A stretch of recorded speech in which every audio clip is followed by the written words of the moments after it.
This is part 2 of how a simple digital camera functions, how it works, the main parts of it, so that you feel like maybe at some point you'll become smarter than the camera. These days, that's pretty hard to do. Uh, Now, here's our hint. Um, Over here on the side of the camera is a compartment. If you pop open the hood of your car, you will understand very quickly that we need to have a battery in each in order to make these mechanical devices work. Um, every camera has a different style of battery, and I'd like you to check your um, camera guidebook to make sure you understand which battery you need, and if you're going to be doing any quantity of photography, going to be going on a special trip or covering a special event, I think it would be wise for you to go online and purchase a second or even a third backup battery. Different chargers, and most of them are configured to either work with US current 120 or European current 220. So the folks who make these chargers are thinking of selling worldwide. Here you have a Canon charger and battery. And this was a nice device. Pentax had it. It was a little cradle. And when you were done taking pictures, you didn't have to pull out the battery. You just dropped it into this docking station, and the camera would recharge. A note about AA batteries. Most of the time, you won't find AA batteries in all but the very simplest digital cameras. Where you will find AA batteries is in your strobe unit. And as you advance in photography, you may add a supplemental, an on-camera flash, which will give you a whole lot more light and flexibility in the direction of the light. And they do operate on AA batteries. I can tell you from experience shooting weddings that there's nothing worse than having a strobe that recycles slowly, because the wedding keeps happening and you keep wanting to take picture after picture. So the cure for that is to work with a lithium battery, and these are more expensive. Yes, they are more expensive, but if you notice down here, they do last a whole lot longer, and your flash will recycle quicker. Now, the brains of the camera is this central processing unit. This is a good old-fashioned desktop version for you gamers out there. But we shrink this down until it's a little tiny chip way down here in the corner. And that is the central processing unit, or the processor for short. You'll want to take that into consideration when you're shopping for a camera. If you're a sports photographer or a nature photographer and you think you're going to be shooting quick sequences, bursts of video, then you need to have a very strong processor.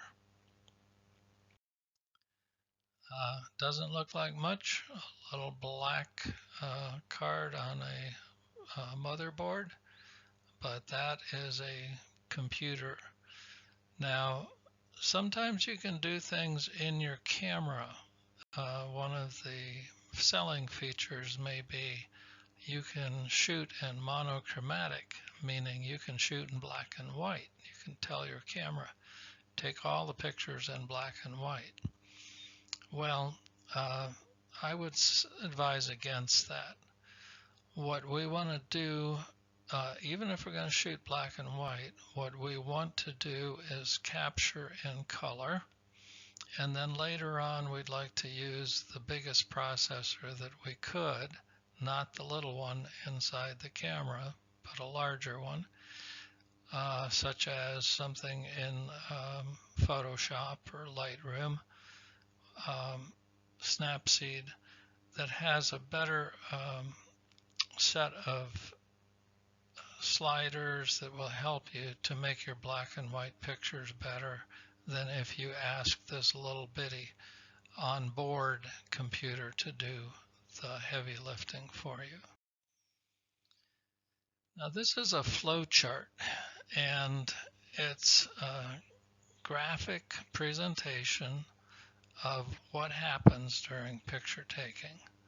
So I'm going to draw the sun up here in the sky, and the sun is sending out photons, and photons are little tiny electrical charges, and the photons will go down and they will hit your subject.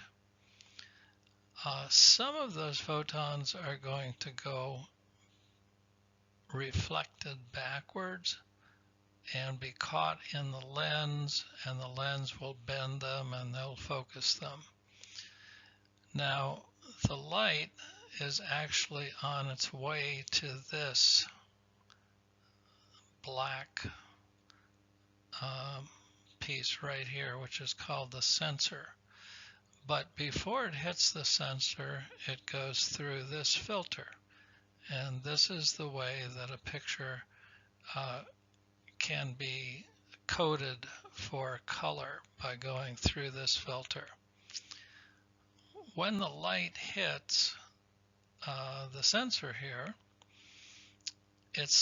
the sensor could be thought of as like if you had a million teeny tiny light meters, and you crammed them all side by side by side by side by side by side, little tiny light meters. Okay, maybe the shadow part of the tree reflects less light, and the sunny part of this tree reflects more light. So what this sensor is doing is it's detecting a pattern of light and dark. We also call these values. So it's recording the values that are being reflected. Once they read the values, then they turn them into binary data. So you might remember about binary data. It has zeros and it has ones. And its first stop, once it leaves the sensor, this is the digital stream. Once it leaves the sensor, it gets into our little friend there, the processor. And I want you to think of the processor as a knitting machine.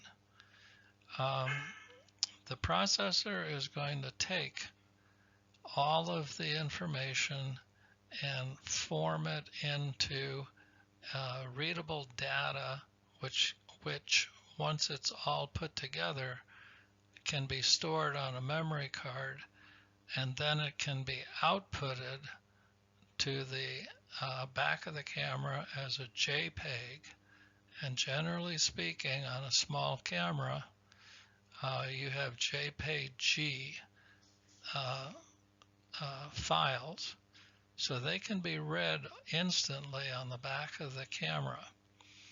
Now, your digital SLR will give you the option of not only recording the JPEG, but it will say, would you like to record your picture in RAW? And RAW is like a great big image reservoir of all the data that the camera takes in. It doesn't lose anything.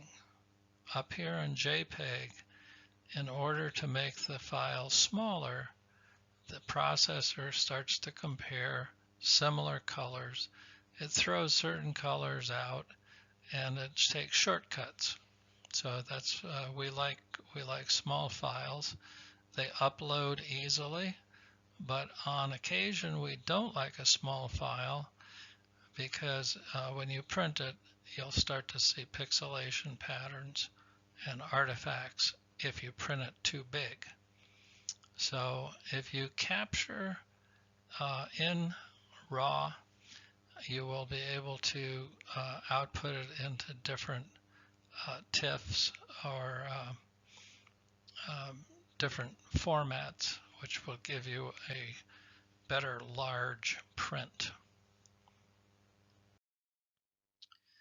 So we talked about a memory card, and it would be sad if we could only take one picture with a camera. So we want to take a bunch of pictures. We want to be able to remove the memory card and transfer them to our computer or upload them to Flickr. So kind of like batteries, memory cards they can be different, although they're starting to be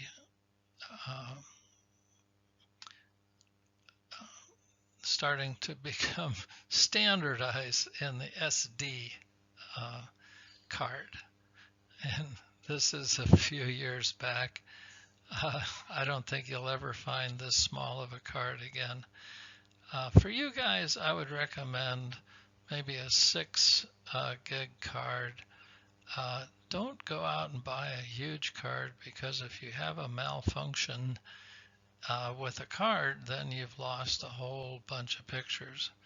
If I'm doing a wedding, I'll have a wallet that's filled with these SD cards, and when I have a few minutes of downtime, I'll shift from one like a 4 gig card to another 4 gig card, and that way I'll be sure and have plenty of pictures.